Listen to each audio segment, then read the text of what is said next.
Hello friends, நம்ம இன்றைக்கி பார்க்க போகிற ப்ராப்பர்ட்டி பார்த்தீங்கன்னா கேளம்பாக்கம் லொக்கேஷனில் ரெசிடென்ஷியல் ஏரியாவில் இருக்க ஒரு 10 பிளாட்டை பற்றி தான் பார்க்க போகிறோம். நம்ம இருக்கிற லொக்கேஷன் வந்து பார்த்திங்கன்னா கேளம்பாக்கம். அது வந்து பார்த்தீங்கன்னா உங்களுக்கு கேளம்பாக்கம் அவுட்டர் பைபாஸ் பக்கத்துலேயே வரும். உங்களுக்கு இது இருக்குது பார்த்தீங்களா, இது வந்து outer bypass, outer ring road சொல்லுவாங்க. இது இருக்குது பார்த்தீங்களா, உங்களுக்கு இதில் தான் வந்து பார்த்தீங்கன்னா எல்லா வண்டியுமே வந்து பார்த்தீங்கன்னா ஆக்சஸ் ஆகிட்டுருக்கு. அது பார்த்தீங்கன்னா நம்ம இந்த வழியில் வந்து ஈஸியாக கனெக்டிவிட்டி பண்ணிக்கலாம். நெக்ஸ்ட்டு வந்து பார்த்தா நம்ம படூர், நாவலூர், இந்த ரோட்டை வந்து பார்த்தோன்னா ஆக்சஸ் பண்ணிக்கலாம். ஸோ இந்த சைடு போகிற ரோடு வந்து பார்த்திங்கன்னா உங்களுக்கு வந்து படூர் சைடு போவோம். ஸோ அப்படி இந்த சைடு போகிறோம் அப்படின்னா நமக்கு கேளம்பாக்கம், நமக்கு அக்ஷயா அப்பார்ட்மெண்ட் இருக்குது பார்த்தீங்களா, ஸோ அந்த ரவுண்டானாக்கு போயிடும் இந்த சைடு போகிறது. ஸோ இந்த லொக்கேஷனில் தான் பார்த்தா நம்மளுடைய ப்ராப்பர்ட்டி அமைஞ்சிருக்கு. ஸோ உங்களுக்கு பார்க்கும்போது தெரியும், ஒரு நல்ல ரெசிடென்ஷியல் லொக்கேஷனில் தான் நம்மளுடைய ப்ராப்பர்ட்டி ஒரு 10 பிளாட் அமைஞ்சிருக்கு.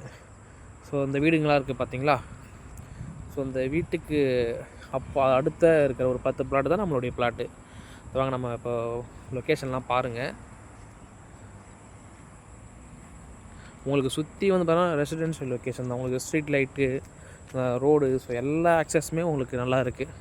அப்படியே இந்த வீடு இருக்குது பார்த்தீங்கன்னா, பைக் நின்றுட்டுருக்கு பார்த்தீங்களா, ஸோ அங்கேருந்தே பார்த்தீங்கன்னா நமக்கு பிளாட் ஸ்டார்ட் ஆகுது. ஸோ 10 பிளாட் இப்போ அவைலபிளாக இருக்குது. வாங்க நம்ம ப்ராப்பர்ட்டி பற்றி பார்த்துடலாம்.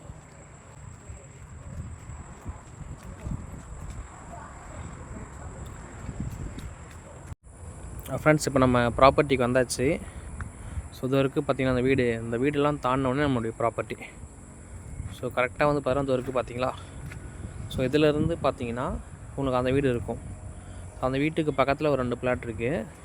அப்படியே அந்த வீட்டுக்கு ஆப்போசிட் இந்த செடியெலாம் இருக்குது பார்த்தீங்களா, அப்படியே இந்த செடியிலேருந்து பார்த்தீங்கன்னா அந்த லாஸ்ட்டிலேருந்து இந்த வீட்டு கிட்ட வரைக்கும் உங்களுக்கு வரும். மொத்தமாக வந்து பார்த்தீங்கன்னா அதில் 10 பிளாட் இப்போ அவைலபிளில் இருக்குது.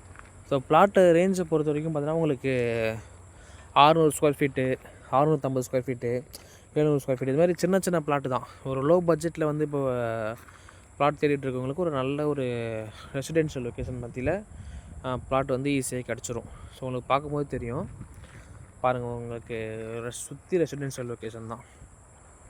இந்த ரெசிடென்ஷியல் லொக்கேஷன் பக்கத்தில் தான் பார்த்தீங்கன்னா நம்முடைய ப்ராப்பர்ட்டி அமைஞ்சிருக்கு. ஸோ பிளாட் இது இருக்குது பார்த்தீங்களா, இதுலேருந்தே நமக்கு பிளாட் தான். ஸோ இதுலேருந்து பார்த்தீங்கன்னா அந்த செடி இருக்குது பார்த்தீங்களா, லாஸ்ட்டாக அந்த பென்சிங் இருக்குது பார்த்தீங்களா, ஸோ அது வரைக்கும் வரும். ஸோ அதுலேருந்து அந்த வீட்டுக்கு பக்கத்தில் இருந்து வரும். அப்படியே அதுலேருந்து இது வரைக்கும் அந்த நமக்கு ப்ராப்பர்ட்டி தான். ஸோ உங்களுக்கு நல்ல ஒரு ரெசிடென்ஷியல் லொக்கேஷன் தான். உங்களுக்கு அவுட்டர் ரிங் ரோடு பக்கத்துலேயே வந்து பார்த்தீங்கன்னா உங்களுக்கு பிளாட் இருக்குது. ஸோ இந்த ப்ராப்பர்ட்டி பற்றி இன்னும் டீட்டெயில்ஸ் தெரிஞ்சுக்க நினச்சா ஸ்க்ரீனில் இருக்க நம்பருக்கு கால் பண்ணுங்கள். ஸோ மறக்காமல் நம்ம சேனலை ஃபாலோ பண்ணிக்கோங்க ஃப்ரெண்ட்ஸ். தேங்க்யூ.